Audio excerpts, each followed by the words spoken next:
Hey there you guys, welcome back to my channel and welcome to my channel if you are new. If you are new, hi, I'm Abigail. I make Christian videos every week to help you guys to let the truth be told over your guys' lives. And in today's video, I'm going to be talking about not 20 things I learned in 2020, 10 things I learned in 2020. I thought about doing 20 things I learned in 2020, but I got to 10. So that's what we're working with.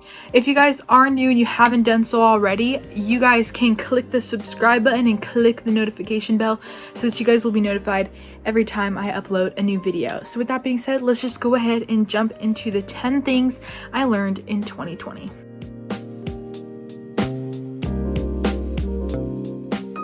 I also want to make a disclaimer that it is raining outside in California. I'm like, what in the world? I don't know what rain is because it never rains here. So if you guys hear some rain, that's what it is. Okay, also I have my notes like right here, so if I'm looking down, that's why. The first thing that I have learned was you'll never know what something will be like until you jump in and just do it. So at the beginning of the year, actually before the pandemic, I had started a YouTube channel back in March. And prior to that, I was so nervous about it. And I had been asking my parents about it for the longest time. And at one point, I just came to the conclusion, like, you know what, I'm going to ask one more time. And if they say no, then that'll be the end of it. And I asked, they ended up praying about it and ended up letting me do it. And so once I got that, okay, you can do it, that's when the nerves kicked in. That's when I thought, like, what if I'm not cut out for this? What if I'm not supposed to be doing this? And I had always wondered what it would be like to have a YouTube channel, wondered what it would be like. I realized that you're not going to know what it will be like. You won't know what it's truly going to be like until you jump in and actually do it. Now, I'm not sitting here saying that, if somebody's telling you to jump off a building, that, you don't know what it's going to be like, so you should just go and do it. If you've prayed about it and you've asked God and you feel peace with God about it and you feel like that's the area that God's calling you in, then yes, go ahead and jump into doing it. If you know that it's going against the Bible, that's when you should be like, no, I'm not going to do this. Or thinking like, I really want to lie right now and I don't know what it's going to feel like when I lie, so I'm just going to go ahead and do it. Now, you guys have to, use some common sense here. Don't just, go and start doing stuff that is against what God would want you to be doing. But for me, realizing that I won't know what something's like until I jump into doing it really changed like my perspective on things, because there were so many things that you're afraid of doing. Like, for example, driving. Today I drove over a mountain that's in our area and it is raining outside and I was scared that my life was going to be taken from me, but I did it. So there's an example. This next one is something that I really learned a lot throughout this pandemic, and that is being grateful and counting your blessings has a great impact on your perspective. If you're like not a Christian and you're watching this video, this still can be for you. This still can be applicable for you and for your life. I have noticed that when you take time to count your blessings, it helps to give you more of an optimistic mindset. Now, let's be real. All of these things that I'm saying that I've learned in 2020 does not always mean that I follow them to a T. This one is one that I've been trying to learn to be better at, and this one has really helped with my anxiety. It's given me a more better perspective and outlook on life. I'm gonna give you guys an example. Throughout the summer, I was thinking about how much I wanted this pandemic to end. Now, let's be honest, everybody's probably thinking that same thing. I'm ready for this pandemic to be over. I'm ready for COVID to be a part of my history. And right now, that's not what's happening. We are still in this pandemic and who knows how long we're gonna be in it. But the thing that really helped me was to realize, so if you're sitting there, you're thinking, I'm ready for this pandemic to be over. I don't like COVID. You can change that mindset by thinking, okay, what am I grateful for throughout this pandemic? I'm grateful that I'm getting to get to know my family better. Maybe I am growing closer to God because the time before I didn't have time to read my Bible, and now I have got loads of time that I could be using to spend time with God. I'm slowing down. I'm paying attention to the things that really matter to me. That's not just work related. There are so many things that you can be grateful for throughout this pandemic. like, and taking the time to count your blessings and to think about those things can really help to change your perspective, because it causes you to think about the good things that are happening in your life right now. And that is one that is really hard for me, because it's hard to stop your brain and to say, okay, I'm going to think about my blessings rather than my anxiety. You know what I'm saying? Like, it's a really hard like mind switch, but practicing it has helped me a lot in the long run. The next one is that missionaries aren't just the people that go over the seas. I feel like in our mindset, when we think of the word missionary, what comes to your mind? Just like honestly, what is the first thing that comes to your mind when you hear the word missionary?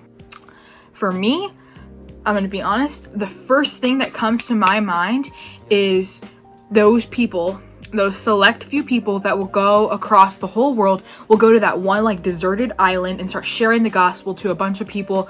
That mindset can really trap you and can really make you think, well, what's the point of me being here in the United States? Or wherever you're located at, what's the point of me being here if, being missionary means I gotta go, the opposite end of the world. Maybe the opposite end of the world for you is going across the street and talking to a neighbor, writing a letter to your next door neighbor who might be an unbeliever, talking to a friend you haven't talked to in forever and sharing the gospel with them. That can be a mission work. Like, I've made a video at the beginning of the year, which I'll put up here in the cards because it was an awesome video, and it was talking about the calling of God, which is actually my first video that I ever filmed. So if you haven't watched it, go check it out.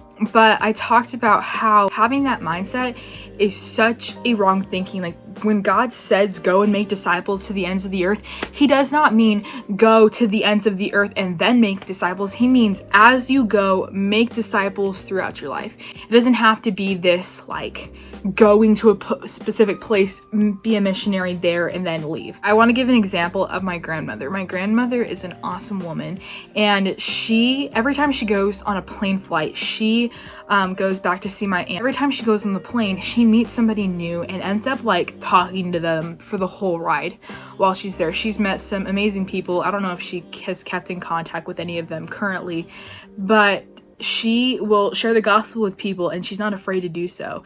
As she's going to her location, she's sharing the gospel. And we need to be doing that same thing throughout our life. Being a missionary is a calling from God for every single believer. This next one is that anxiety does not define the essence of who you are. This was something that I've been struggling with over the past couple of months. I met with somebody, and I remember telling him, I was just saying, like, I feel like if I express the anxiety that I have, that you will view me as an anxious being. You will view me as an anxious person. That will become a part of my identity. Now, I did not use those exact words, like it will become a part of my identity, but the way I said it to him was like saying that if I tell you what I'm anxious about and what my fears are and talk about my anxiety, I will then be viewed as anxiety. Like, that will be something that will define me. And the anxiety that you might be struggling with right now does not define who you are. It does not define the essence of what makes you you. Anxiety is not a part of you. Yes, it might be something that you're struggling with, but it is not who you are. You are made in the image of God and are worthy to God. If you have given your life to Christ, you are no longer labeled as the anxiety-filled girl, as the unworthy, unlovable girl. You are now viewed as a child of the King of Kings, and that's who he views you to be. So if you're struggling with anxiety, I just hope that speaks some light into your life. All right, number 5. The time you spend with Jesus impacts the rest of your day. I find this to be so true, and I've learned this over this past year. I've heard people tell me that, but I never really experienced it for myself. Like, I just never really noticed it. I was realizing at the beginning of the year, well, even still, that the days that I don't spend time in God's word are my most anxiety-filled, my most anxious-filled. Like, I have the most like spurts of anger come like this. I will get mad over stupid things, and I don't take the time out of my day to like listen to a worship song and really process it and think about it. The times that I don't take to spend time in God's word are the days that are literally messed up, like completely. So there was a couple times this year where I was like, what is going on? Why is everything going crazy? And like the thought dawned on me, like, have you actually read through your Bible today? Have you taken some time for like reading your devotion? And I was like, and like my answer was no, because I hadn't done it that day. And I was like, I'll just go and take 5, 10, 20 minutes, however long you need to go and read my Bible. And I did that, and the rest of the day was like 10 times better. Now, some of my circumstances didn't change. I might have still had some problems that day, but the outlook that I had on that day went from like 0 to like 20 really quick. So, and number 6, the next thing that I learned in 2020 was this one quote that I heard in a song, and it says, "I dare you to believe how much I love you." And it comes from a song. I can't remember what the song is. I literally have not listened to it in so long, but I know it's by We the Kingdom. And oh, it's called Dancing on the Waves by We the Kingdom.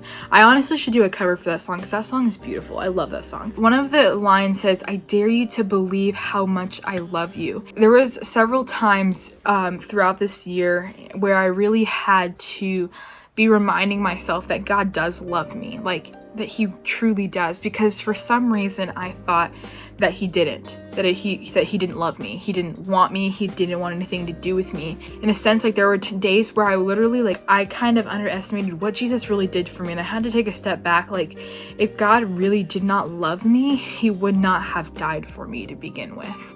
There were several days where I thought that, like, God felt like he had to. Like, I don't know if you guys have ever thought that before, but I certainly have. There will be days where I think, like, this person feels like she has to do this for me because she feels sorry for me, or they feel like they have to hang out with me because they feel bad because they think I'm a loner, or something along those lines. And that's the way for a couple of times throughout this year, is that's the way I viewed God to be, is that he just feels like he has to die for me just because he felt like he felt sorry for me. He felt sorry that I had to go to hell because of my sin. And I really had to take a step back and realize, like, no, like, I mean, this was God's life that he took. And yes, he rose again 3 days later, but that does not, like, if he did not love me, he would not have suffered for me. I realized that I needed to remember that what Jesus had done for me was out of love. And that led me to be filming this video right here, where I talked about the gospel. And I really explained it, hopefully in a way that really drew you closer to him. Like, I don't know if you guys have noticed about this year, but there was a lot of prodigal son type of stories. I even talked about one about the prodigal son, just because during those times was when I was like trying to learn that God loves me. Like, God's love for me is like greater than my wildest dreams or what I might think he loves me. All right, this next one says, "God has perfect timing, never late. It takes a little bit of patience and a whole lot of faith, but the waiting is worthwhile." This one can literally go for anybody. It can go for my single girls out there who might be struggling in their walk of singleness. But guys, this one has brought me through some of the toughest times. Throughout this past year, it was really hard because there were so many situations. One in particular that comes to my mind was working through a friendship that I had with somebody. And I remember sitting there thinking, this is taking forever. I thought in my head I was never going to get through this. I thought that this friendship was coming to an end. And now I look back on that, and I look back on those times where I was like, God, where are you? Why aren't you in this right now? And God literally brought me through. God brought me and my friend through. And our friendship right now is not perfect by any means, but it has improved a ton since the beginning of this year.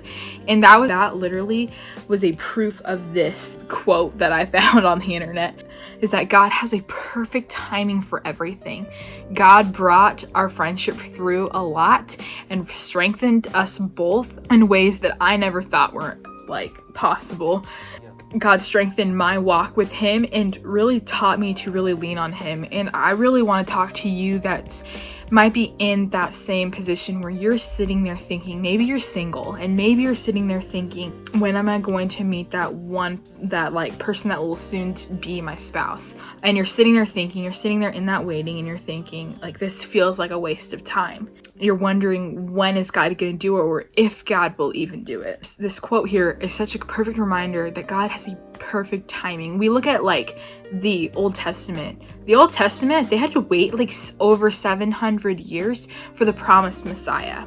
Jesus had to wait 30 something years until he died on the cross so that he could save us from our sin. The Bible is filled with waiting. Noah had to wait until the flood would stop so that he could get off that boat. I mean, imagine being on a boat with all of those stinky animals. Like, he had to wait 40 days and 40 nights, and he had to wait on that boat. The Bible's filled with waiting stories.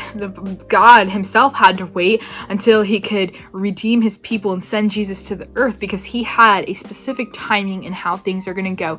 And he knows that timing. So we need to be able to trust in that timing with God. Now, listen to me.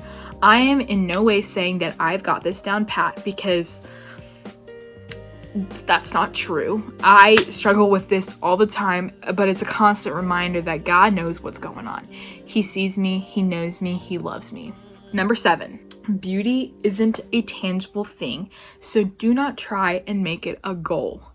Honestly, I would really like to do a full-on series on this topic of beauty. Let me know in the comments if that is something that you guys would want to see, because oh my gosh, I love talking about this, so I could go on for hours. But I'm just gonna leave you guys with this. This world has this idea of what beauty is, and people make it sound like it's this tangible goal that you have to get to. But I want to tell you that you're never going to get there. In this world's mind, they will tell you that it's like a working thing. You have to work for your whole life to look beautiful. And that's not true. You're never gonna get there, because our minds can be so corrupt at times, thinking that we have to be beautiful, we have to be that ideal model. But there will always be something that will change. Beauty trends change like all the time. So there will always be something that we will have to be working towards and getting to be that beautiful that we're looking for. Comment below if you guys would like to see something like that, and I will definitely start working on that, because that's something that I've wanted to talk about since the start of my channel. I would love to do a whole series on beauty. So if that's something you guys would like to see, let me know in the comments. My next one is asking for help is not a bad thing. The world really celebrates independence and success that we do on our own. Trying to do things on our own, sometimes you can't do things on your own. There is actually a Torrin Wells podcast, which he recently came out with a podcast, and dude, it's really good. It's called The High Notes, and it is a super good podcast that I 100% recommend. But he talks a lot about this idea of feeling that like we have to do everything and on our own, and that's not the truth. Recently this past year, when I was struggling with anxiety, I had to come to a point where I was like, okay, I cannot just keep sitting here in my anxious thoughts and just keep doing this. Like, I need to reach out and ask for help. And I came to that point where I ended up doing so, and I felt so much better afterwards. And so I really truly do recommend that you guys seek out the help that you guys might need. It's not a bad thing to ask for help. I want to say it again. It's not a bad thing to ask for help. It will strengthen you in the long run, and we weren't made to do things alone. We were made to do things with people. Now listen, again, this is another thing. I struggle with this right now. It's something that I'm constantly like trying to work on, is to be more vulnerable with other people and to be vulnerable about my situations, but it's so hard. It is so hard to do, and I want to encourage you to go out and do that. But I also know how difficult it is to do that. All right, so the last thing that I learned in 2020 was that singleness is a gift from God. Stop treating it like a curse. There is a video by Stasia Grace, I believe. I will link her channel in the description box. She had talked about this in one of her videos, and I loved it. A lot of times we think that we'll say this to ourselves like, well, I guess if I don't get married, at least I have God. And she was saying how honestly God is all that we need in this life. And so she did a whole video on that. I'll try and find the video and link it in the description box. I can't really remember what the video was on, but it was such a good video. And I just really want to remind you guys of that, is that singleness was a gift from God. Singleness was gifted to Adam when he was in the garden before he met Eve. God gifted that time of singleness to Adam before he met Eve.